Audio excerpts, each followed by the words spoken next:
Il est 5h30 en temps universel, 7h30 à Paris. Et Magali Lagrange est avec nous pour le Journal Afrique. Bonjour Magali. Bonjour Marie, bonjour à tous. Drapeaux en berne en France pour 3 jours en mémoire des victimes du crash de l'avion d'Air Algérie dans le nord du Mali. Les 2 boîtes noires de l'appareil ont été envoyées à Paris pour être analysées. Une attaque dans le nord du Cameroun, près de la frontière avec le Nigeria. Des membres présumés de Boko Haram ont enlevé une vingtaine de personnes, dont la femme du vice-premier ministre. Toutes ont été relâchées dans la soirée. Plus de précisions à suivre. Au sommaire également la Libye. Plusieurs pays européens évacuent leurs ressortissants. Et puis au Burundi, les états généraux du parti UPRONA se sont tenus hier malgré la contestation d'une frange du mouvement. Les 2 boîtes noires de l'avion d'Air Algérie qui s'est écrasé dans le nord du Mali ont été envoyées en France. Oui, c'est à Paris qu'elles vont être analysées pour tenter de comprendre ce qui a provoqué la chute du vol AH-5017.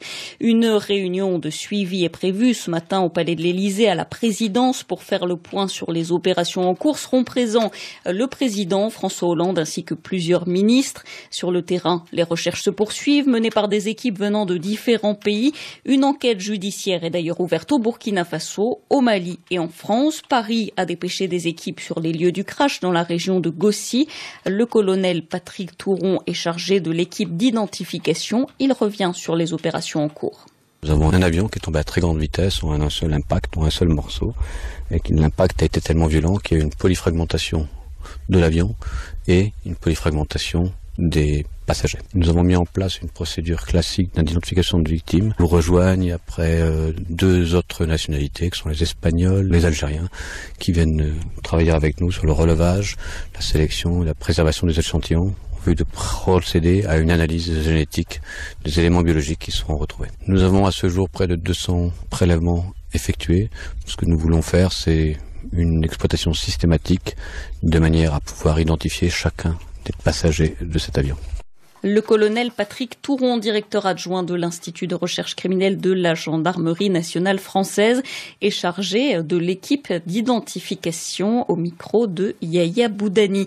Alors on l'entendait, les équipes sont de différentes nationalités. Elles sont à l'œuvre dans le nord du Mali. Les Algériens, notamment, à qui certains ont reproché leur lenteur à réagir, ont réaffirmé hier leur engagement dans les opérations en cours. À Bamako, Stanislas Daïchimier. Les 2 boîtes noires de l'avion d'Air Algérie ont été montrées hier à la presse à l'aéroport international de la capitale malienne.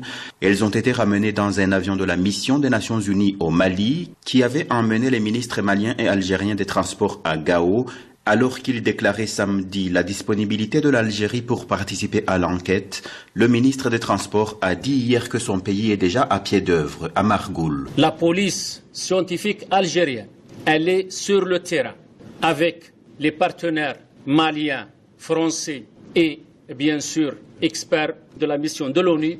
Nous avons constaté in situ que la catastrophe, elle est immense. Cela nécessite du temps, de la patience. Cela nécessite aussi un travail technique très important, complexe et laborieux. Le ministre algérien des Transports a déclaré par la suite que son pays participera à la prise en charge des opérations d'identification des victimes et de rapatriement des corps. Stanislas Daïchimier, Bamako, RFI. Et en France, je vous le disais, les drapeaux restent en berne aujourd'hui comme demain et après-demain en hommage aux victimes du crash. Des hommes armés ont attaqué une localité camerounaise près de la frontière avec le Nigeria. C'était la 2e attaque de la semaine sur le territoire du Cameroun, attribuée à des membres de Boko Haram. Cette attaque a été menée à Kolofata. Les insurgés ont enlevé plusieurs personnes, dont la femme du vice-premier ministre.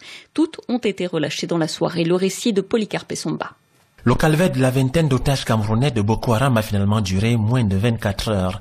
Enlevés dimanche matin au cours d'un assaut particulièrement meurtrier de la secte islamiste dans la ville de Kolofata, ces derniers ont recouvré la liberté fort étonnamment dans des circonstances qui sont pour l'heure encore assez floues. Ce d'autant que leurs ravisseurs s'étaient montrés sans pitié quelques heures plus tôt, sémant la terreur dans toute la ville qu'ils ont laissé derrière eux lourdement endeuillés. 16 morts selon un dernier décompte hier en fin de soirée, dont certains égorgés et d'autres difficilement identifiables, victimes très certainement de tirs de roquettes. Parmi les otages qu'ils ont amenés dans leur retraite, le Lamido maire de Kolofata, son épouse et ses 2 filles, ainsi que l'épouse du vice-premier ministre, ministre chargé des relations avec le Parlement, Amadou Ali. Dans une sortie face à la presse, le ministre de la Communication, porte-parole du gouvernement, a dénoncé une attaque d'une violence inqualifiable et a essayé de rassurer de la détermination du gouvernement à combattre sans répit Boko Haram. Polycarpe Somba, Yaoundé, RFI. À des attaques attribuées à Boko Haram aussi au Nigeria, 5 personnes ont été tuées dans un attentat contre une église à Kano. Dans cette ville du Nord, les autorités religieuses ont d'ailleurs annulé les festivités de la fin du Ramadan. Une femme kamikaze s'est aussi fait exploser près d'une université de la ville. 5 personnes ont été blessées. Et puis la police annonce avoir déjoué un autre attentat. Plusieurs capitales européennes appellent leurs ressortissants à quitter la Libye, un signe de l'intensification des combats ces derniers jours. Des affrontements entre milices rivales ou bien avec l'armée libyenne à Tripoli et à Benghazi. Dans la capitale, une centaine de personnes ont été tuées, plus de 400 blessés en 2 semaines de combat selon le dernier bilan autour de l'aéroport. Une quarantaine de victimes ont été recensées dans le nord à Benghazi. C'est donc pour des raisons de sécurité que plusieurs pays ont commencé à évacuer leurs ressortissants, Guillaume Thibault. En 24 heures, précisément depuis l'évacuation de l'ambassade américaine samedi au petit matin, l'analyse sécuritaire des diplomaties occidentales a radicalement évolué. Les autorités françaises ont ainsi suivi les dirigeants britanniques, allemands, belges ou encore espagnols. L'évacuation des ressortissants français, si elle n'est pas obligatoire, est vivement conseillée. Romain Nadal, le porte-parole du ministère des Affaires étrangères. La situation sécuritaire est très dégradée et nous pensons que pour protéger nos compatriotes, nous devons leur recommander de quitter ce pays. Et nous prenons toutes les mesures nécessaires pour faciliter ce départ. À Tripoli comme à Benghazi, où les violences sont quasi quotidiennes depuis la chute du régime Kadhafi, la perception du risque est beaucoup plus nuancée. Et les étrangers comme les locaux sont habitués à partir en Tunisie ou en Égypte quelques jours ou quelques mois en attendant que la situation se stabilise. Faraj est franco-libyen. Il vit actuellement à Benghazi. Les classes sont le soir et le matin, la vie est normale. Il y en a qui ont quitté Benghazi pour aller vivre en Égypte pour toujours et tout. Mais je connais plein de gens qui ont quitté Benghazi, mais c'est pas pour toujours, quoi. C'est uniquement, ils quittent pour revenir, quoi. Mais c'est pour passer quelques mois en Égypte jusqu'à ce que la situation se calme et ils reviendront. Le départ des étrangers complique une situation déjà très complexe. 3000 médecins et infirmiers originaires des Philippines doivent par exemple quitter la Libye dans les prochains jours. Les autorités s'attendent d'ores et déjà à une pénurie de personnel médical. Il est 5h37 en temps universel. À suivre dans ce journal, la rencontre à venir entre de jeunes entrepreneurs africains et Barack Obama aujourd'hui à Washington, un sommet avant l'heure, avant celui du 5 août. La préparation de l'Aïd el-Fitr, la fin du Ramadan, nous irons sur un marché d'Agadez et puis nous ferons un point sur la phase de poule de la Ligue des Champions. Mais d'abord le Burundi, où le parti UPRONA organisait hier ses états généraux. Une réunion à l'initiative de Concili Nibigira, qui est à la tête du parti depuis quelques semaines, mais contestée par les partisans de Charles Nditije, anciennement à la tête de ce parti. Ils ont voulu empêcher la tenue des états généraux. 4 personnes ont été légèrement blessées, 4 autres arrêtées par la police. Des centaines de personnes avaient en tout cas répondu présentes pour participer à cette réunion, mais qui? Élément de réponse avec Estras Dikoumana. Présent sur place, le premier vice-président burundais et les ministres envoyés aux affaires par conseiller Nibigira, des cadres bien placés et des jeunes, beaucoup de jeunes, certains à l'aise et d'autres qui semblent bien dépaysés.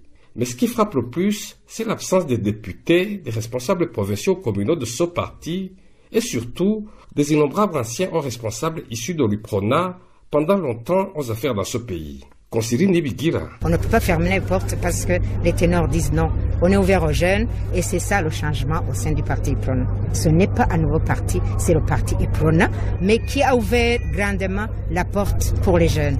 Dehors, son rival Charles Nditije, évincé de la tête de l'UPRONA par le ministre burundais de l'Intérieur, est catégorique. La plupart de ses participants appartiendraient au parti au pouvoir au Burundi, selon lui. Les gens qui sont venus à ces états généraux ne sont pas du tout des militants, mais plutôt des jeunesses, des femmes affiliées au CNDD-FDD. Concili Nibigira nie catégoriquement et assure de son côté que ce sont bien des Badasigana du nom des militants de l'UPRONA qui sont sur place. Mais qui sont exactement les Badasigana? Les Badasigana, c'est de la base au sommet. Toute personne qui se sent membre ou ami, collègue, tout consort du parti UPRONA. Ce débat entre Concili Nibigira, présidente légale de l'UPRONA, et Charles Nditije, qui se dit président légitime de ce parti, risque de durer très longtemps.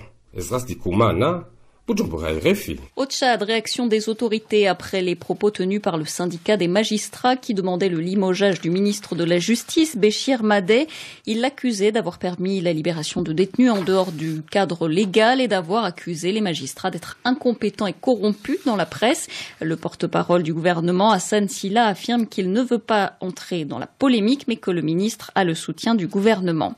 Le procès de 20 rebelles présumés de RDC, arrêtés en février 2013, doit s'ouvrir aujourd'hui en Afrique du Sud.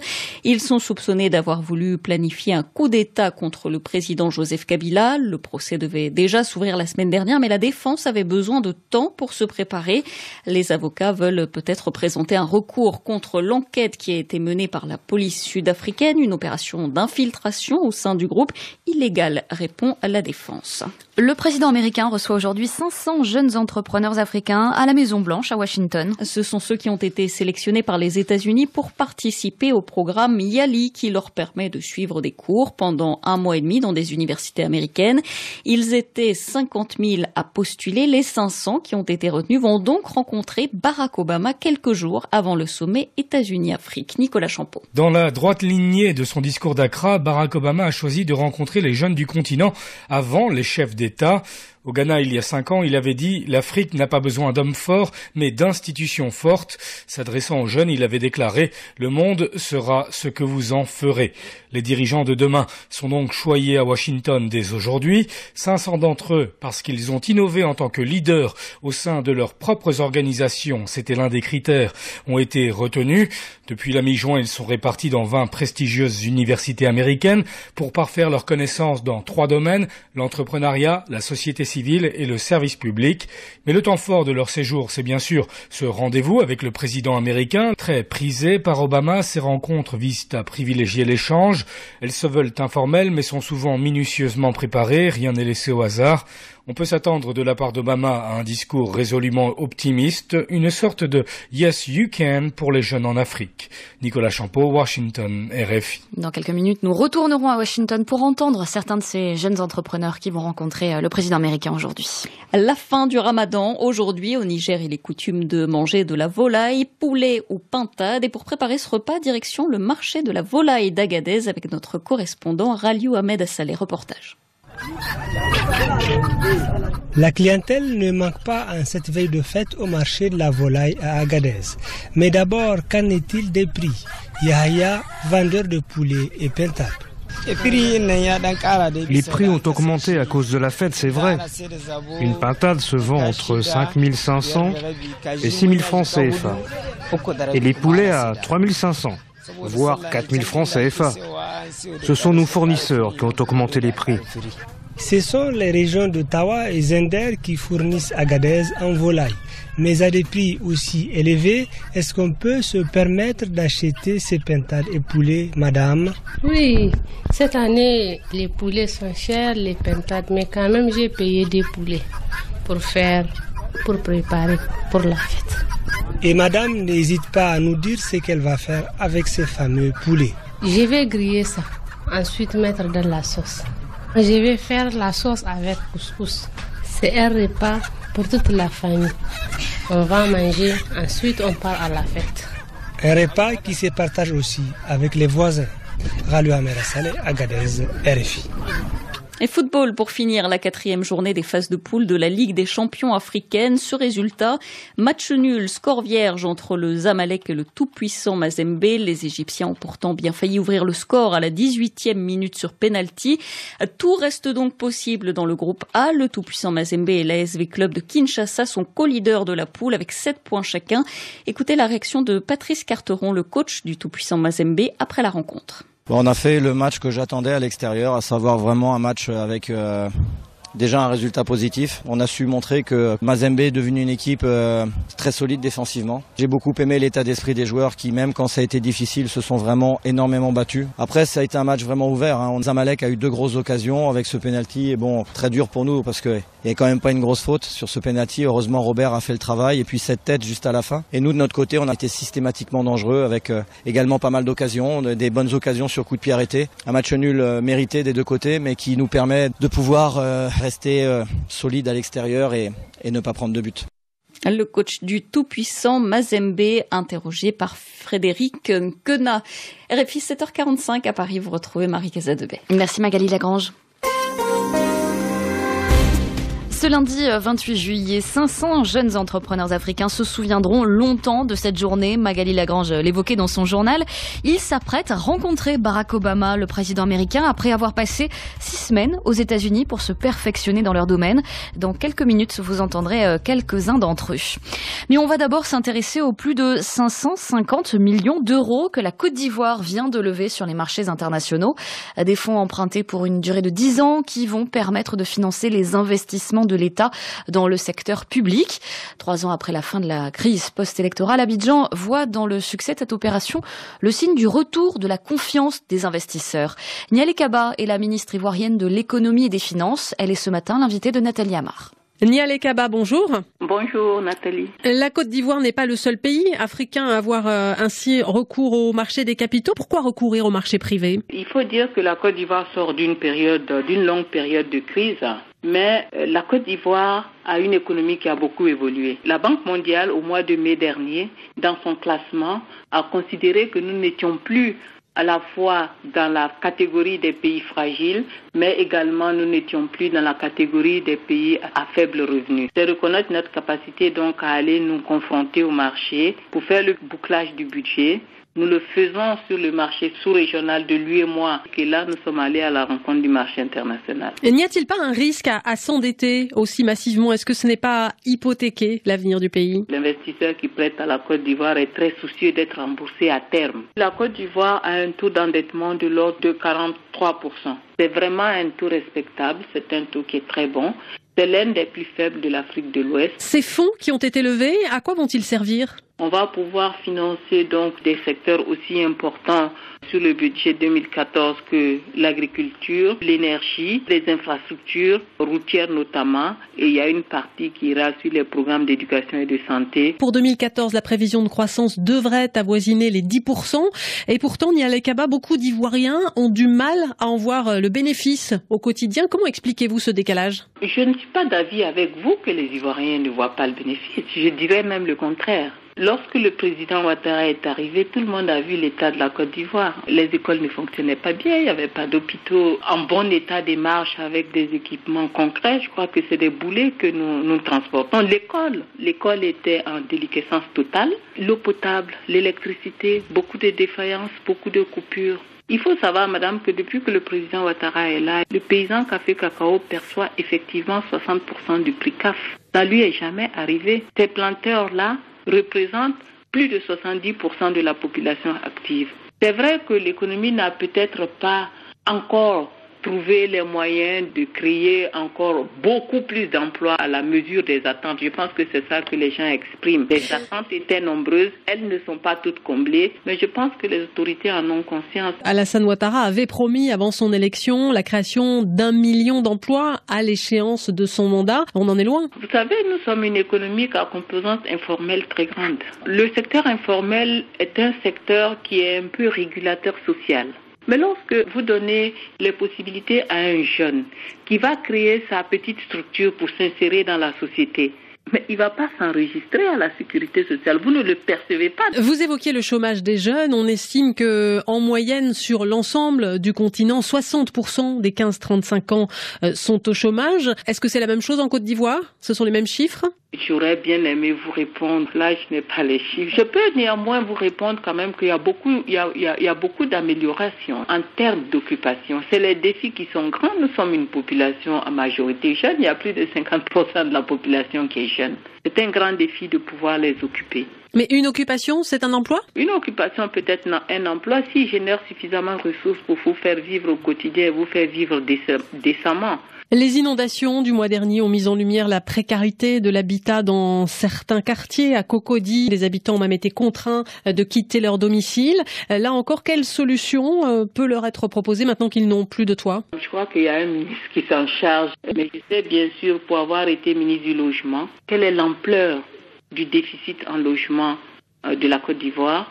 Mon collègue est en train de faire en sorte que très rapidement, ce déficit-là soit comblé et surtout que les maisons soient disponibles et accessibles aux plus faibles. Est-ce qu'une partie des fonds qui viennent d'être levés vont servir à cela, à améliorer le logement en Côte d'Ivoire? Comme j'ai dit, les ressources vont financer le budget 2014 et dans le budget 2014, il n'est pas prévu de faire de financement direct au logement. Il est prévu bien sûr d'accompagner la production du logement puisque l'État contribue à purger les droits coutumiers sur les terrains qui doivent accueillir ces logements et ensuite à les mettre à la disposition des promoteurs. Nialé Kaba, vous êtes la première femme à occuper en Côte d'Ivoire ce poste de ministre des Finances et pourtant le pays est assez mal classé en termes de parité. Comment est-ce que vous l'expliquez? Mais vous savez que ces choses-là, c'est aussi une question d'historique, c'est une question psychologique, c'est une éducation à la fois pour les dirigeants mais également pour la population. Ce n'est pas toujours facile d'un côté comme de l'autre parce que la femme elle-même doit aussi se mettre dans ce positionnement, se décomplexer et accompagner ce mouvement qui peut être un mouvement de long terme. L'éducation elle-même n'a pas toujours été en faveur des femmes. Donc c'est un mouvement pour corriger aussi cela et faire en sorte qu'à terme, lorsqu'on va chercher des femmes pour pouvoir occuper certains postes de responsabilité, nous puissions avoir les compétences. Parce que les parents auront accepté de laisser la jeune fille aller à l'école jusqu'à son terme. Nialé Kaba, merci. La ministre ivoirienne de l'économie et des finances était avec Nathalie Amar. Marie Casadebé. Dans l'actualité internationale, les drapeaux français en berne aujourd'hui et pour 3 jours. Hommage aux victimes du crash d'Air Algérie jeudi au Mali. 118 morts, dont 54 Français. Hier, des familles de victimes se sont à nouveau rendues sur les lieux du drame près de Gossi. Les 2 boîtes noires ont été envoyées à Paris. En Ukraine, les enquêteurs n'ont plus accès pour l'instant au site du crash du Boeing de la Malaysia Airlines. Des combats ont lieu à proximité, empêchant les investigations. L'armée a relancé son offensive pour reprendre les bastions des insurgés pro-russes. C'est le cas notamment dans la ville de Donetsk, secouée par de nouveaux affrontements. Les États-Unis demandent à Israël d'accepter le cessez-le-feu proposé par le Hamas. Barack Obama a personnellement appelé Benjamin Netanyahou. Hier, les 2 camps ont tour à tour accepté et puis refusé les différentes propositions de trêve tout en poursuivant les hostilités. Les bombardements ont toutefois baissé d'intensité. Et puis la France appelle ses ressortissants à quitter la Libye. Londres, Rome ou encore Berlin évacuent aussi leurs expatriés. La situation sécuritaire s'est à nouveau dégradée ces dernières heures. Des combats entre milices rivales ont fait des dizaines de morts à Tripoli ou encore Benghazi. Ils sont africains, jeunes entrepreneurs et ont goûté aux États-Unis. 500 d'entre eux seront reçus ce lundi par le président Barack Obama, une semaine tout juste avant le premier sommet États-Unis-Afrique qui aura lieu à Washington. Tous viennent de passer 6 semaines dans les meilleures universités du pays pour consolider leurs connaissances. Notre correspondante Anne-Marie Capomacho a pu en rencontrer certains. 6 jeunes entrepreneurs nigériens ont été sélectionnés parmi 50 000 candidats pour avoir l'opportunité de venir se perfectionner aux États-Unis. Halima a 29 ans, un diplôme d'économie acquis en Grande-Bretagne. Elle travaille pour le Millennium Account Challenge et fait le bilan de sa formation à Baltimore, dans le Maryland. En venant, je n'avais pas vraiment de vision claire. Je veux changer beaucoup de choses comme tous les autres jeunes, mais je me demandais comment il faut le faire. Je connaissais pas mes lacunes, je connaissais pas mes forces. On nous a permis de trouver quel type de leadership on peut faire pour changer nos pays. Tous expriment le même entrain et évoquent un enrichissement personnel et professionnel. Sani est directeur d'une ONG qui travaille sur l'environnement à Niamey. Il a passé 1 mois à Berkeley en Californie et va rentrer au Niger plus africain que jamais. Ici, ils sont fiers d'être américains, ils sont fiers d'être ce qu'ils sont, ils sont fiers de leur pays. Nous, en Afrique, peu de jeunes disent peuvent en tout cas clamer cette fierté. Donc il faudrait qu'on puisse donner l'amour du pays, l'amour de la patrie aux jeunes. Aucun de ces jeunes Nigériens n'est tenté par l'expatriation. Comme Halima, ils vont réussir et ils vont réussir dans leur pays. Quand je suis rentrée après mon master en Angleterre, j'avais des amis qui m'ont dit « mais ça c'est l'erreur de ta vie ». Et je n'arrive pas à comprendre comment les gens peuvent parler comme ça. J'ai dit « mais c'est chez moi ici ». Comment ça peut être une erreur de rentrer chez moi? Les 500 jeunes entrepreneurs sont prêts à rencontrer Barack Obama. La liste des questions est longue. Sani s'en fait le porte-parole. Et nous savons qu'il va rencontrer nos présidents, donc de surtout insister ou bien de plaider auprès de ses présidents pour qu'ils puissent promouvoir l'entrepreneuriat des jeunes. Être reçu par le président de la nation la plus puissante du monde, c'est intéressant, mais ce n'est pas le seul objectif d'Halima. Je rêve de rencontrer le président Issoufou et j'ai beaucoup de choses à lui dire. Mais vu que je n'aurai pas beaucoup de temps, je vais dire au président Issoufou, si Barack Obama, qui est le président des États-Unis, a confiance en la jeunesse africaine parce que c'est le futur de l'Afrique, j'aimerais que le président Issoufou aussi prenne le leadership de rencontrer les jeunes Nigériens. Ces jeunes vont rentrer à Niamey enthousiastes. Les États-Unis promettent un accompagnement à long terme pour maintenir un lien avec cette nouvelle génération africaine. Anne-Marie Capot-Mathieu, Washington, RFI. Et c'était le premier reportage d'une série consacrée aux relations entre les États-Unis et l'Afrique, une série qui nous amènera jusqu'au sommet de Washington. 7 milliards de voisins, Emmanuel Bastide. 7 milliards de voisins à l'heure d'été. Ne manquez pas notre série Vivre en ville. Jusqu'au 8 août, des journalistes de RFI et d'autres invités nous racontent le quotidien dans une ville du monde. Aujourd'hui. Vivre dans une ville bouillonnante, Abidjan, en Côte d'Ivoire. Demain. Vivre dans une ville sous cloche, Pékin, en Chine. 7 milliards de voisins, Emmanuel Bastide. Du lundi au vendredi, à partir de 10h10 TU. RFI. Accent d'Europe. Avec Frédéric Lebel, Laurent Berthaud et Catherine Roland. Tous les jours de l'été, du lundi au vendredi à 19h40, temps universel, retrouvez les meilleurs reportages d'Accent d'Europe. Sur notre page RFI.fr, branchez-vous en musique sur les instants pop de Vincent Teval. Et découvrez dès maintenant notre rubrique spéciale Made in Europe. Accent d'Europe, du lundi au vendredi à partir de 19h40 TU. RFI. RFI, la sélection du mois. Papa Wemba. Je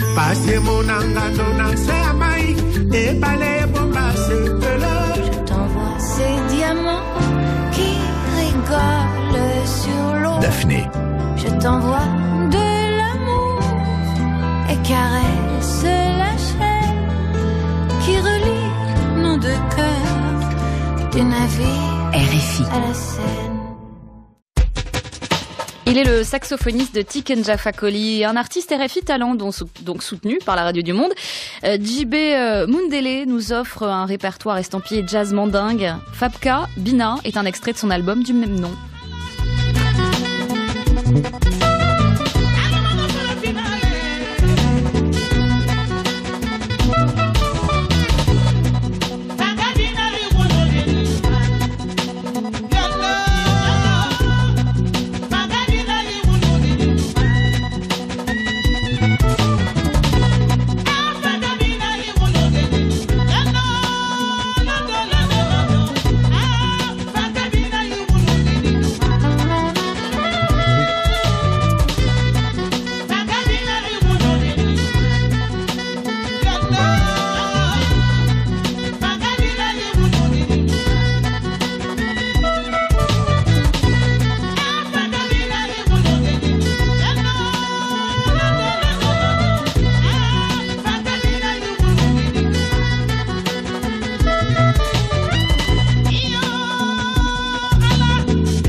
Fanka Bina, extrait de l'album de JB Mundele qui porte le même nom. Plus d'informations sur le saxophoniste sur www.rfi.fr/talent. Restez avec nous. Afrique Matin continue avec un nouveau journal dans quelques secondes.